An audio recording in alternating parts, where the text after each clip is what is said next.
gap in the life expectancy between the countries of Malawi and Japan. In Malawi, a child can expect to live for only 47 years, while in Japan, a child can expect to live for 83 years, according to a statistics report published by the World Health Organization in 2011. This gap is not due to biological or genetic reasons, but due to the lack of sufficient health care in third world countries. In today's world, third world countries lack the basic health care that many other countries have, which not only negatively affects the people in those countries by preventing them from being able to advance and develop their societies more, but also people around the world by preventing the development of a truly global community that will be beneficial for everyone. This is a serious problem that should be fixed as soon as possible, which I will explain by going over the current accessibility of healthcare in third world countries, how it can be provided, and the effects that it can have. Currently, the accessibility of healthcare in third world countries is very low, especially for poor people living in rural areas. In Africa, there are many countries that are unable to fund their healthcare systems because of a lack of public financing, since so many people that live there are living in poverty. For example, in Africa, there is less than 1 bed for every 10,000 people compared to 25 for every 10,000 people in the Americas, according to a 2008 article titled Poverty and Access to Healthcare in Developing Countries. With regards to the healthcare that they have, for the people that live in rural areas, it is very hard to access because they don't have very many good roads, which makes it difficult for them to reach health facilities and also for medical supplies to be delivered to them. This is so horrible that people that are dying of things that could be treated, but they're unable to be treated due to a lack of supplies. If you take a look at this map, it shows the distribution of spending for health per person in Africa. And as you can see, the huge central area of Africa has little to no spending. And since this area is such a big area, it turns something as simple as a flu into a death sentence because they do not have local resources. So there are, even though there's not very much good healthcare right now, there are many methods that could be used to provide better healthcare to the people in Africa. One method would be to share more information with the health workers in regards to how to properly treat people, because that is something that they are unaware of, because they lack basic training and they don't have access to regular information. By sharing this information, they would be more equipped to handle the things that they have to deal with, and then people would be more aware of when they need treatment, because a lot of times people will not even realize that they're sick and that they need to deal with their illness, and so they just end up getting worse without any help. This picture shows the areas in the world that are affected today by malaria.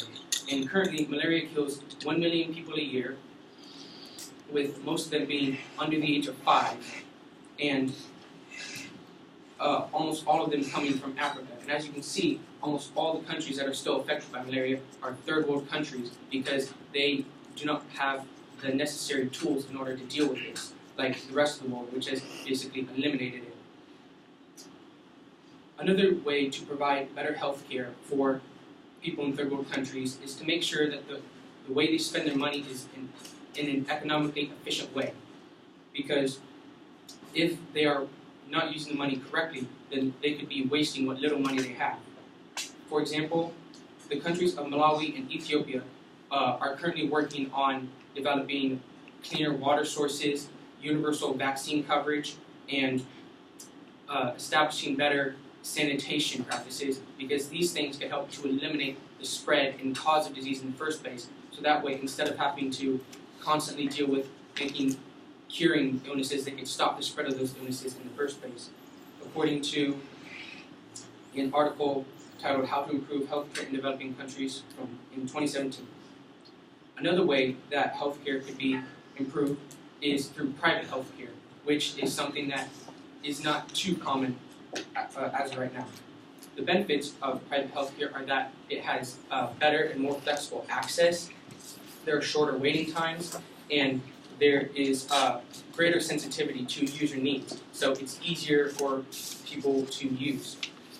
Not only that, this allows for nonprofit organizations to go into rural areas and provide healthcare to them directly, whereas otherwise they would have to travel a very long distance to access the health facilities that are only in urban areas, where only 37% of the population live, according to an article about immunization published by UNICEF.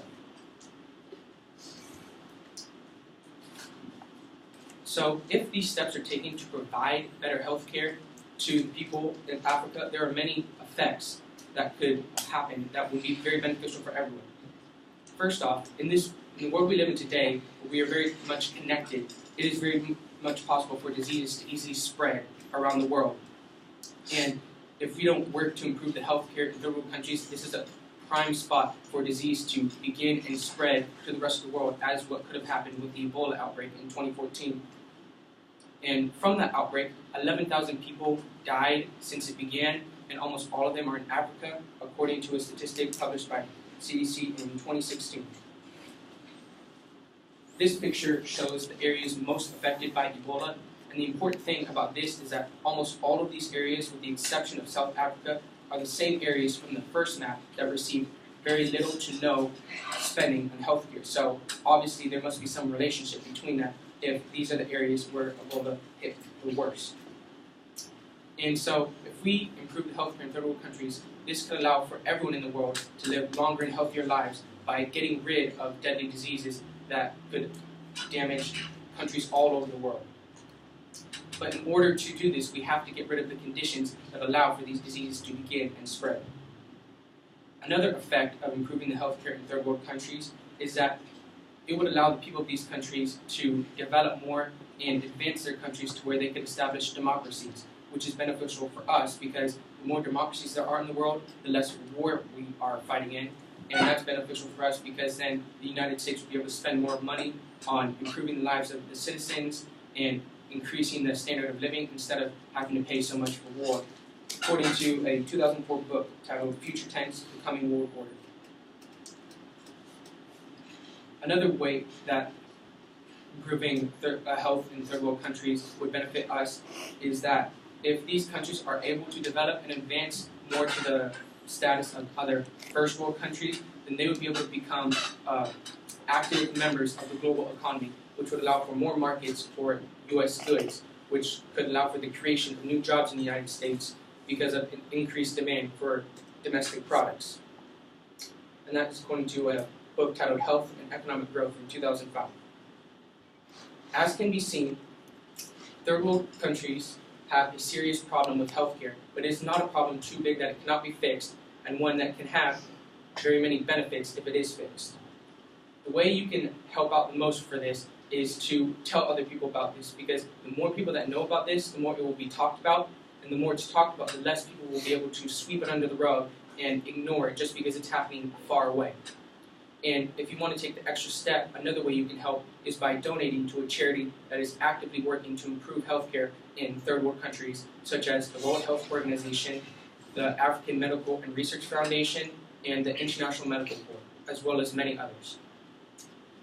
Improving healthcare for everyone in the world is one step that takes us closer to a better future, and that step starts with change by all of you. Thank you.